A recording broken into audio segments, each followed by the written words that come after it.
The Thinkers, estudio creativo. Queridos amigos, bienvenidos al episodio 25 de Fin de Político, este episodio titulado Elecciones en Venezuela, ¿cómo y para qué? Bueno, se está acabando 2019 y ya que dedicamos el episodio 24 a hacer una especie de balance de haberes y deberes de el estado de cuenta de Juan Guaidó después de más de 9, casi 10 meses de interinato, en medio de ese culminar del año 2019, hay que hacer un balance también sobre el tema que parece ser el tema a apuntar ahora, porque Venezuela en los últimos 15 o 20 años lo que ha terminado haciendo siempre es como volver al inicio, es como un loop eterno en el que las elecciones son como un reseteo permanente de aquel Nintendo, de aquel videojuego que uno se metía, que uno decía, estoy perdiendo, ya me fastidié, no sé qué, reseteo la máquina. Bueno, en ese reseteo la máquina, las elecciones siempre han cumplido un papel fundamental en Venezuela. Las elecciones son el espacio en el que todo el mundo cree que puede llegar al poder, pero que, dada la evidencia de los últimos años en nuestro país, parece que es cada vez más claro, Daniel, que de poco sirven las elecciones, no solamente las presidenciales, sino las municipales, las regionales, las legislativas, todas en Venezuela. Entonces, ¿por qué digo todo esto y por qué me voy con el tema de los últimos 15 o 20 años? Porque todo apunta, estimados amigos, a que el culminar del año 19 solo va a traer en la columna de haberes, si es que se puede decir, de la oposición venezolana, más allá del respaldo internacional que dieron algunos países a Juan Guaidó en algún momento en nuestro país, que lo mantienen todavía aparentemente, solo va a traer como ganancia, y eso es lo que quieren vender muchos dentro de la oposición, la eventual convocatoria de una elección parlamentaria el año que viene, para que todo el mundo se quede tranquilo, para que nadie queme caucho, para que se apacigüen los ánimos y para que no volvamos nuevamente a la normalidad democrática que no existe, en realidad es ficcional, en Venezuela eso no existe, pero hay gente que todavía vive en Narnia y cree que eso existe. En todo caso, se plantea un panorama, Daniel, antes de darte la palabra, para ponerte en contexto, donde 2020 corresponde supuestamente a hacer una elección parlamentaria, porque eso es lo que dice la Constitución del 99 y eso es lo que aplica de acuerdo al término del mandato que le queda a esta asamblea electa en 2015, y nadie habla de elecciones presidenciales. Bueno, sí, Juan Guaidó todavía dice que él está luchando por unas elecciones presidenciales, el grupo que él lo acompaña también, pero lo que ha dicho el chavismo es sí, vamos a una elección, pero parlamentaria el año que viene, y en medio de eso aparece un tema, el tema de siempre, los rectores del CNE. Y entonces el mismo chavismo ha dicho sí, vamos a renovar algunos rectores, pero es solo para esas elecciones parlamentarias. Ya dijo Guaidó el viernes primero, arrancando el mes de noviembre, con fuerza, ha dicho el viernes primero de noviembre, o mejor dicho, creo que lo hizo el 31 de octubre, terminando el mes de octubre, que así renueven el CNE completo, que así hagan lo que hagan, él no va a participar en unas elecciones parlamentarias, lo cual es un tema interesante. Vamos a ver si esa palabra se sostiene y se mantiene hasta el año próximo, cuando empiecen los candidatos a querer repetir, por ejemplo, los que ya son diputados y los que aspiran y respiran quieran ser diputados o candidatos a diputados el año que viene, a ver si eso se mantiene. Pero ese es el caso. Elecciones, ¿para qué y cuándo? ¿Cómo en Venezuela? Daniel, bienvenido. Gracias, Neomar.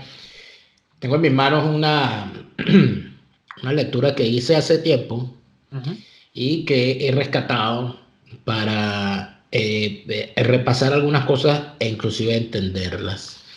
Este libro es Gómez, el tirano liberal, de Manuel Caballero, cuyo subtítulo, entre paréntesis, dice Anatomía del Poder.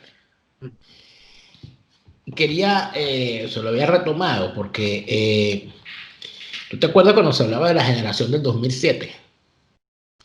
Intentando emular o equipararla a la generación del 28. Y hay una cosa que Manuel Caballero intenta o describe en este libro, en un subtítulo, en un apartado donde que él titula El nosotros contra el yo. A la antigua forma de hacer política, a aquel yo va a oponer la suya, cuyo pronombre es nosotros, la llamada generación del 28. No Rómulo Betancourt, no Jovito Villalba, los dos líderes que desde el primer momento se destacan por su inteligencia y por la fluidez de su palabra.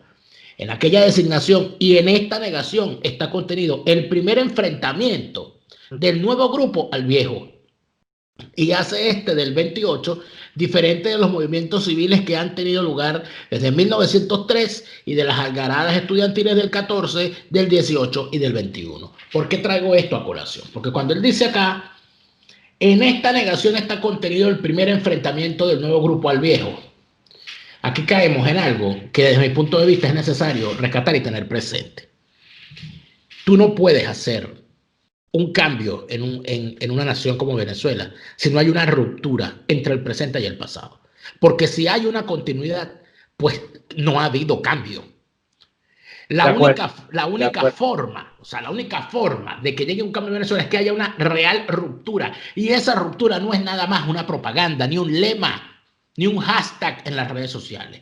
Es que va más allá de los gestos, que los hay, de los símbolos, que también son necesarios, pero además de eso, de los objetivos. ¿Cuáles eran los objetivos de estos muchachos del 28?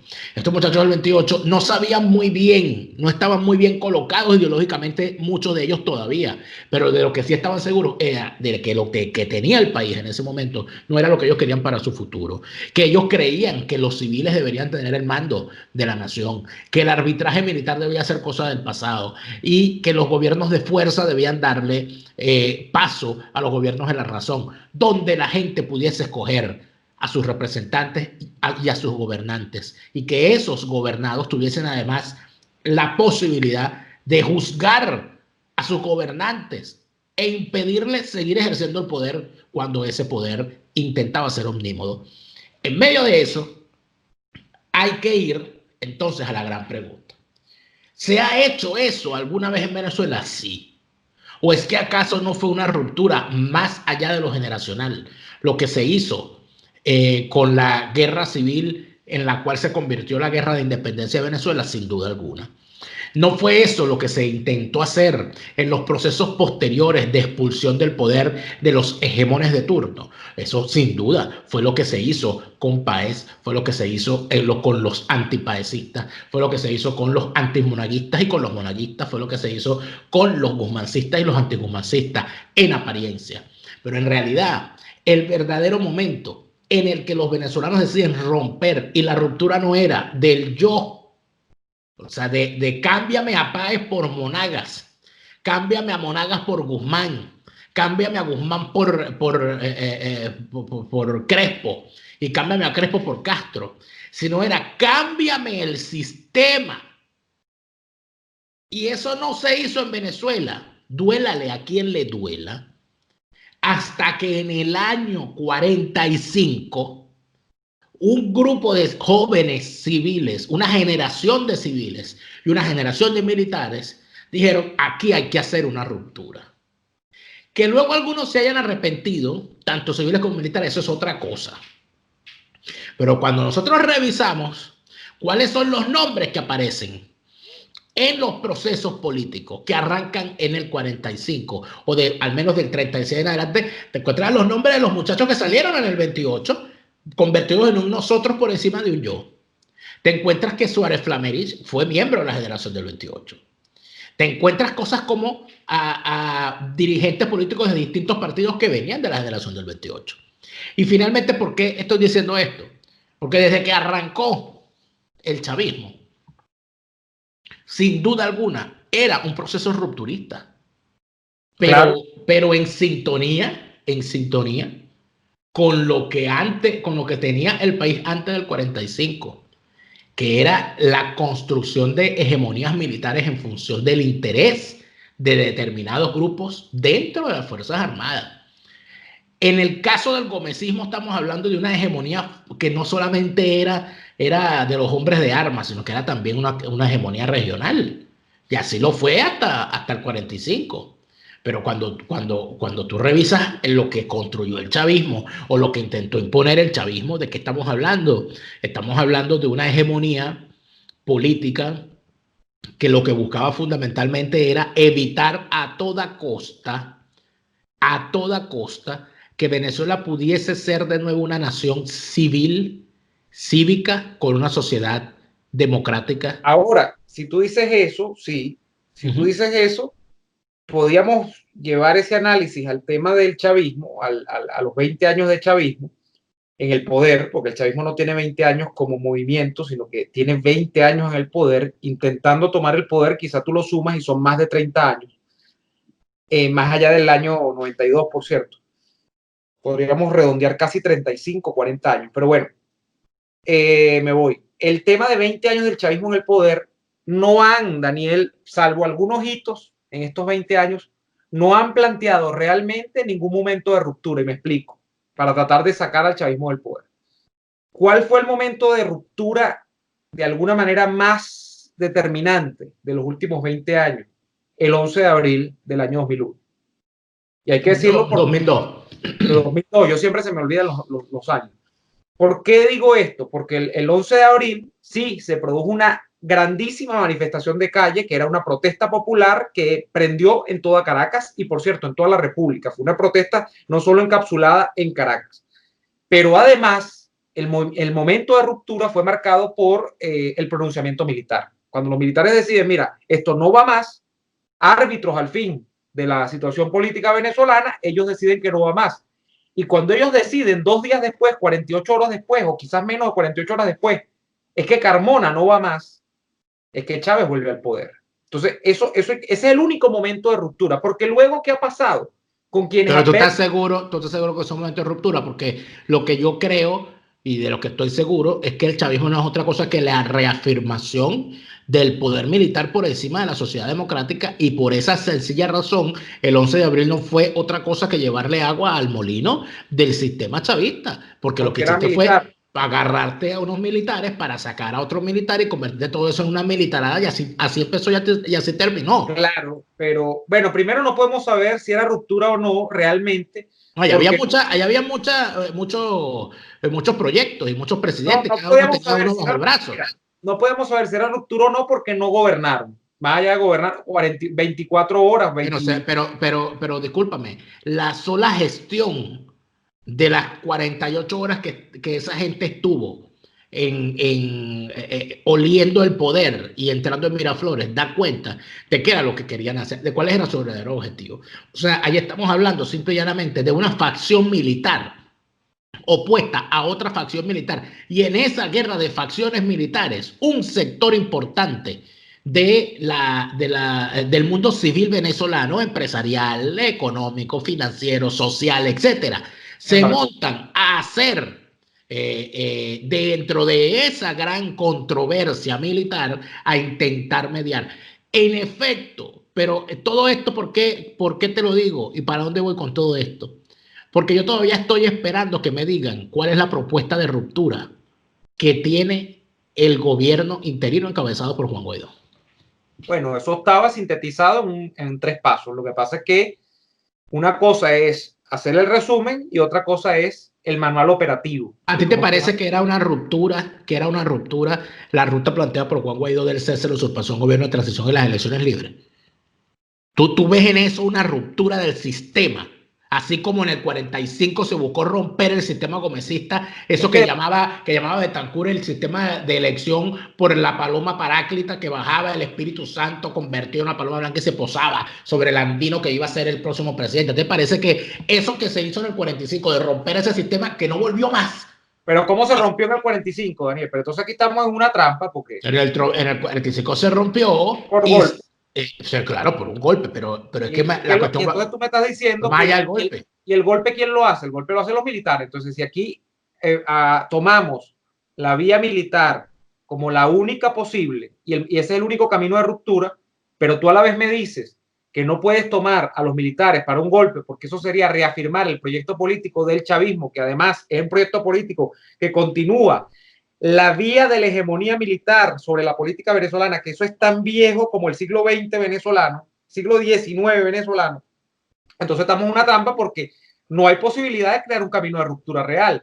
¿Y hacia dónde iba yo? O sea, yo hacia dónde iba es que luego de abril del año 2002, la oposición ha tratado de crear la ruptura a través de un mecanismo del sistema. ¿Y cuál es el mecanismo del sistema para el cambio político?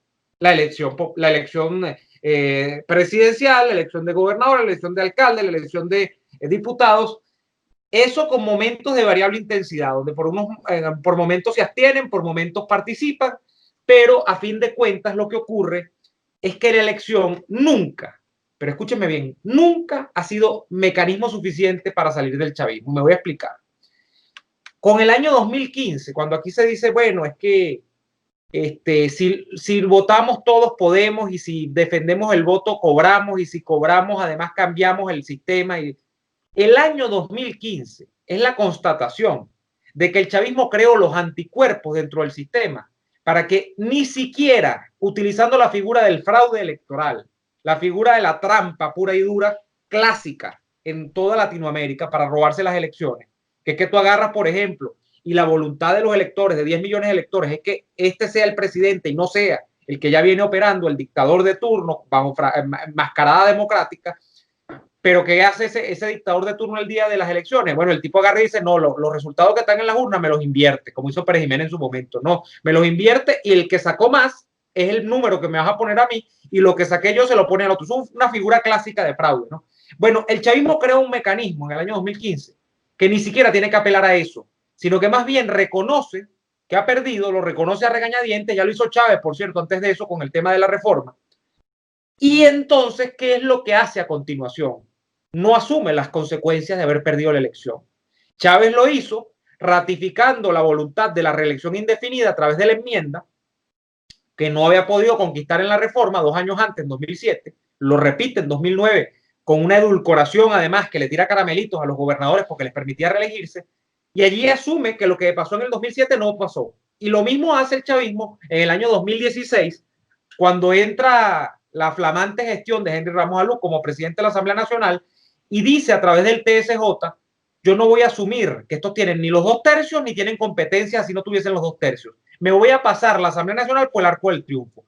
Entonces, ¿qué ha ocurrido acá, Daniel? Que tenemos dos ejemplos. Fíjate que comencé con uno, con el del 2015, pero me fui tan atrás como 2007 y 2009, donde el chavismo incluso ha reconocido que perdió una elección, cosa que ha pasado muy poco en los últimos 15, 20 años. El chavismo casi nunca ha reconocido que ha perdido. Donde ha perdido, por ejemplo, en Bolívar, que lo perdió en unas elecciones de gobernadores bien discutidas en su momento, no lo reconoció ni en Zulia con Guanipa. Pero en este caso sí reconocieron, pero no reconocieron la implicación que llevaba o que conllevaba haber perdido. Entonces, para quienes dicen que el camino de ruptura se puede procurar, y por eso estamos hablando de elecciones el día de hoy, a través ni siquiera de una elección presidencial, sino ahora de otra vez de una parlamentaria, que es más o menos como Refreire del 2015. Bueno, hay ejemplos en la historia reciente que te demuestran que incluso ese sistema chavista de centralización del poder, de desacato a las cosas, mira, elementales de la democracia, como que es que, bueno, tú perdiste una elección de alcalde, tú no puedes poner otro tipo que no sea alcalde en ese cargo. Otro ejemplo, año 2008, cuando Ledesma ganó la alcaldía mayor, que fue lo primero que le hicieron, le pusieron un jefe de distrito capital. Es decir, Ledesma, usted ya no es alcalde mayor. El alcalde todo mayor. ¿Eso dónde conduce? Eso conduce, Daniel, a que la elección es un mecanismo, la pelea democrática en una elección es un mecanismo insuficiente, cuando no colaboracionista o coadyuvante, dentro del reforzamiento del chavismo como hegemón en Venezuela. Pero eso dentro de todo esto nos lleva a ver al perro mordiéndose la cola. Ajá. ¿Por qué? Porque es que desde el punto de vista de la mera praxis, inclusive si profundizamos en el tema ya de la propia filosofía política del actuar de esta clase dirigente, tú te encuentras con lo siguiente. Al chavismo hay que romperlo como sistema, porque es un sistema negador de la democracia. Y solamente para eso, lo básico es que tú les revisas el texto fundamental que los tipos hicieron para sostener ese sistema, que es la Constitución, hecha a la medida de Chávez y rehecha a su medida cuando sintió que los votos ya se le salían. Y cuando revisas ese texto constitucional y todo el marco jurídico construido alrededor de ese texto constitucional y escuchas a una supuesta oposición diciendo dentro de la Constitución todo, fuera de la Constitución nada, y nosotros estamos haciendo una lucha constitucional pacífica y tal. O sea, es más que obvio que esta gente no quiere una ruptura, que esta gente no quiere un nosotros, que esta gente está empeñada en el yo, que esta gente lo que quiere es la sustitución de la cabeza del sistema. E inclusive están dispuestos, y no lo estoy inventando yo, es que están las pruebas a la vista. Ellos están dispuestos a que el sistema continúe cambiando las cabezas y repartiendo mejor el poder. Ellos estarían muy tranquilos, tranquilitos estarían, si sacan a Nicolás Maduro y llegan ellos a la presidencia y tienen que poner 2 vicepresidentes chavistas. No tendrían ningún problema. E inclusive me atrevo a ir a más. Yo estoy convencido de que esa oposición, que es lo que es por todas partes y no está dividida, porque al fin y al cabo hacen todos lo mismo, que es llevarle agua al molino del chavismo. Todos defienden la misma constitución, todos defienden el sistema, y lo que tienen es una pelea intestina para ver quién es el abanderado, quién es el que lleva, el que traga más harina, quién es el que tiene más saliva para tragar más harina. En medio de todo eso y planteando todo eso, yo estoy convencido de que si Nicolás Maduro le ofrece, o el propio chavismo, con Maduro o sin Maduro, ofrece meter de vicepresidente a algún opositor, lo van a aceptar y van a caminar. Porque no tienen ningún planteamiento de ruptura. Y cuando yo hablo de planteamiento de ruptura, me refiero a toda esa oposición completa. Porque cuando tú revisas a los supuestamente radicales que supuestamente encabeza María Corina Machado y su grupo, tú te das cuenta que por lo menos en la praxis están igualmente en un ambiente electoral. Y ojo, el ambiente electoral no es necesariamente una campaña para ir a unas elecciones. Es que hacer campaña ya es un ambiente electoral, aunque no seas candidato.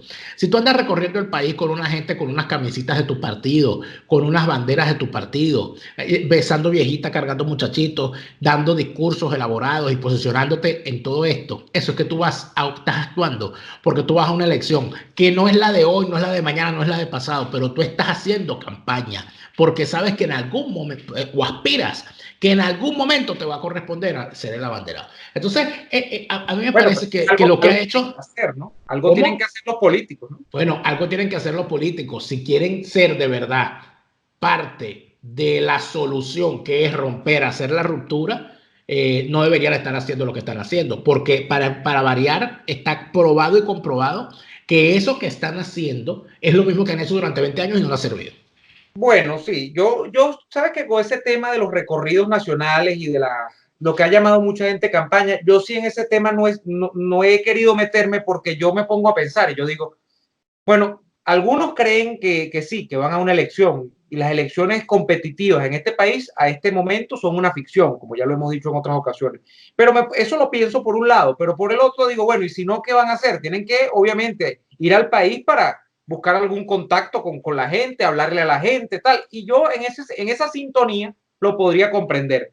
Pero ese es un tema que quizá discutamos en otra ocasión, Daniel. A mí me quedo con el caso del año próximo.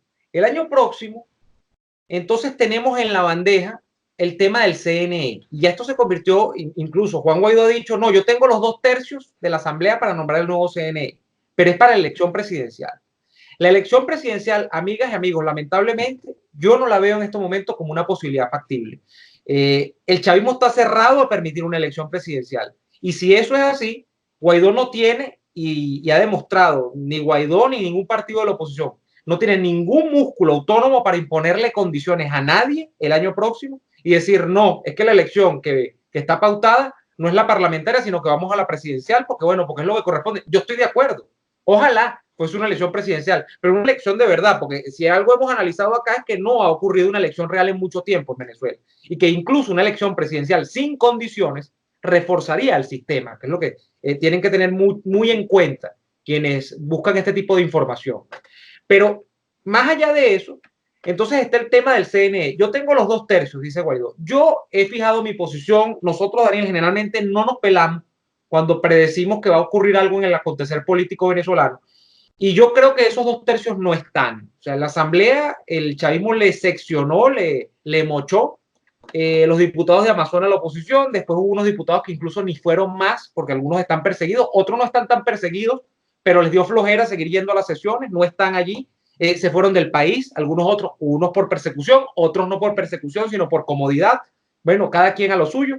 El caso es que no veo cómo se pueda aprobar desde la Asamblea Nacional con 2/3 de esa asamblea el nombramiento de los rectores. De manera, y lo hemos dicho, que yo creo que eso va a pasar al TSJ, que va a poner unos rectores allí, etcétera, etcétera, etcétera.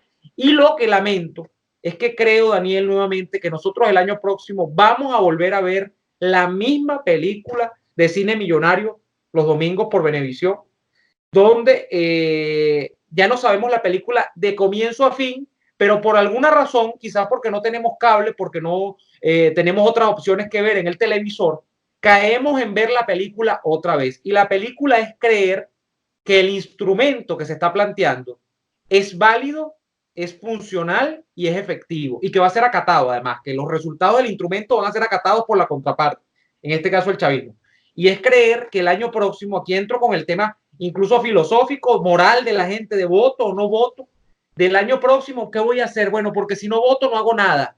Y si no hago nada, estoy llevando el molino al agua del chavismo. Mira, yo he fijado una posición con esto, Daniel, yo no sé cuál tienes tú, probablemente tú ni le prestas atención al tema de las elecciones en Venezuela, porque es verdad, a veces hasta una ociosidad, pero yo le he dicho a la gente muy sencillamente que está bien que el que quiera votar vaya y vote. Ahora, pensar que usted está cambiando el mundo, pensar que usted está haciendo las grandes transformaciones en la humanidad, porque el año que viene usted va a ir a votar otra vez por 3 o 4 sujetos que se van a presentar como candidatos a diputados por unos circuitos y de manera uninominal, no sé qué.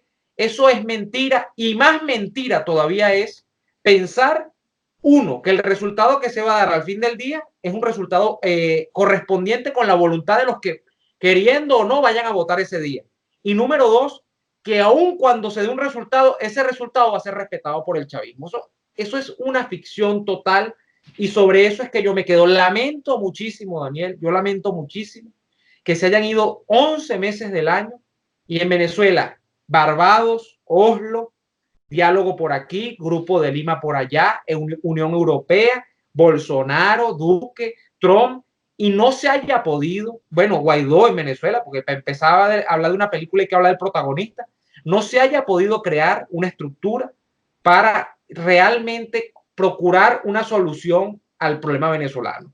Quedarse con una elección parlamentaria, a final de cuentas, y venderla como un triunfo o venderla como lo menos malo que hay que tomar, porque si no nos quedamos sin nada, verdaderamente me parece un despropósito. Pero como aquí cada quien se mete la película que quiere en la cabeza, bueno, eso es lo que tenemos y eso es lo que está planteado. Yo tengo mucho asombro y quiero ver qué va a pasar el año próximo con esto de Guaidó, que dice, no, yo no voy a participar porque nosotros vamos a las presidenciales. Yo sencillamente no las veo. Yo quisiera y que realmente fuesen elecciones, pero para que sean elecciones, ya lo hemos dicho en otro fin de político, hay un catálogo de este tamaño de condiciones, así, que no ha comenzado ni a cumplirse ni por la condición A, y que para cumplirse de la A a la Z tienen un espacio de tiempo además necesario que tienen que tener. Entonces, eso no, yo no lo veo, Daniel, lamentablemente yo no lo veo, y como venezolano me siento decepcionado, ¿no? Porque yo pensé que era posible en algún momento, pero bueno, esa es la historia y la verdad es la verdad.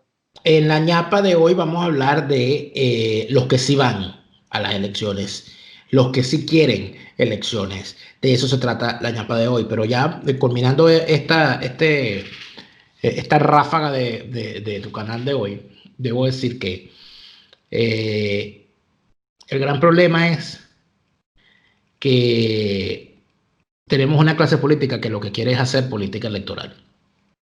Sí. No están buscando romper el sistema, no saben cómo hacerlo, no entienden que deben hacerlo, y en muchos casos, los peores y los más comprometidos, simple y llanamente están muy cómodos con su rol dentro del sistema. No voy a entrar en detalles con respecto a eso para no valorar, pero hay gente que está muy cómoda. Hay gente que mientras unos mueren de mengua en las cárceles políticas, hay otros que están haciéndose videos, sembrando en su jardín, visitando telares, mandando a la gente a sonreír como acto de rebeldía, en juegos de pelota. Entonces, hay gente que está cómoda en su rol dentro del sistema. No, y Daniel, la verdad también es, porque aquí está la otra parte de lo que tú no quieres decir, yo lo voy a sintetizar un poco más y lo voy a hacer un poco más explícito. La verdad es que parece que la solución en Venezuela, y nosotros lo vimos así hace mucho tiempo, sin querer ser actores de ese tipo de tramas, la verdad parece que el camino a la ruptura no es pacífico en Venezuela. O sea, eso es lo primero que hay que quitarse de la cabeza. Y como no es pacífico, esta clase política, además de no lo eso, es. Bueno, no, y aparte de eso que hay otra cosa que no, sí y se como puede tampoco, decir. Daniel, como tampoco es pacífica la normalidad, entre comillas, Claro, en la que por está eso, metida Venezuela. para Venezuela nada. tiene una normalidad artificial que No, cobra no, vida pero, todos los días. y aparte de Pero eso hay otra cosa, Neomar, hay gente que no quiere, Daniel, y yo la comprendo. No quieren oír bueno, los tambores de guerra. Yo lo comprendo, porque eso no es como. pues está Eso no es cómodo, pero porque está parece que es lo cómodo, único que queda. ¿Ah? porque están muy cómodos en su A rol. otros no, Y hay gente que está cómoda, sino que no quiere ver eso, pues porque hay gente que no le tiene miedo a eso. Yo le tengo porque miedo. sienten, bueno, hay gente, pero tú no estás comprometido, tú no tienes un cargo público. Yo no, yo, mira, Hay yo le gente que puedo tener siente miedo, pero miedo, hay gente que siente miedo porque siente y sabe que si se arrasa el sistema, ellos no van a sobrevivir. no, no, pero esa es otra cosa. Esos son los chupatetas de toda la vida de este sistema. Porque Pero son buena parte de los que están adentro de la no, pero oposición. te hablo del común, de la gente común que dice, mira, oye, a mí no me gustaría que mi país cayese en una situación de guerra civil, que no es posible, porque en Venezuela no hay dos bandos armados como tal, para que tal cosa como una guerra civil se produzca o una intervención militar. Hay gente que le tiene miedo al tema bélico, yo lo entiendo. Pero Venezuela, estimados amigos, no deberían porque tiene 20 años en desarrollo una guerra contra la ciudadanía. una guerra silente, así es. Bueno, Entonces, pero ¿qué ocurre? ¿Qué ocurre? Que al día de hoy, la solución de ruptura, que creo que fue el tema que sin querer queriendo salió acá como contraposición a la solución electoral, fíjate tú, las dos soluciones, la de ruptura o la electoral, que a nuestro juicio, me atrevo a arrogarme el criterio de unicidad en este caso, a nuestro juicio la solución electoral es una solución de continuidad del sistema. Eso es lo que es la elección en Venezuela, solución de continuidad para que nada cambie, porque no, las elecciones pretenden cambiar todo en los países democráticos. En Venezuela no cambian nada. Eso es lo que tenemos como gran enseñanza. La solución de ruptura es violenta y lamentablemente aquí la oposición ni se ha preparado para eso, porque o es una oposición acostumbrada a lo electoral o la guerra tiene demasiados costos. Yo eso lo entiendo, es lo que estaba tratando de explicar en estos momentos. Es una cosa que no es fácil comunicarla porque eso es un proceso cruento, etcétera, etcétera, etcétera. Pero eso es lo que parece, en eso es lo que parece haber caído Venezuela y lamentablemente no se atisba, repito, una solución en ese camino hasta ahora. Daniel. Eso es lo que hay. Se nos acabó el episodio. Y vamos para la ñapa. Vamos para la ñapa. La ñapa va a quedar abajo acá en el canal. Ustedes van a ver el enlace para continuar. A propósito de esta solución de continuidad que proponen algunos que parece que no han visto la película de 20 años, que el cine millonario todos los domingos no les ha sido suficiente para saciar sus ánimos y sus ansias de ficción. Entonces quieren vivir en la ficción permanente y por eso hasta pretenden ser candidatos. Creo que Daniel ya tiene una lista preliminar de candidatos o de posibles candidatos en la ñapa y la vamos a compartir acá abajo el enlace de las descripciones o de todo lo que describimos abajo en la cajita del video. Les recordamos que estamos en patreon.com si ustedes quieren apoyar nuestro contenido y de hecho ver otros videos, otros contenidos que divulgamos a través de esa vía, los pueden ver como este contenido, como Fin de Político, lo ven primero que todos en patreon.com. La cuenta de Daniel es patreon.com/delaraf, la mía es patreon.com/neoadolfo. Gracias por suscribirse al canal, suscríbanse a mi canal, activen la campanita para que les lleguen las notificaciones de los videos, denle me gusta al video y por favor también no sean pichirres y difúndanlos en sus redes sociales, en sus teléfonos con el WhatsApp, mándenla. Ya Daniel está mostrando todo el decorado. Bueno, se nos acabó el Fin de Político, les esperamos en el episodio 26 y nos vemos en la ñapa y en la próxima.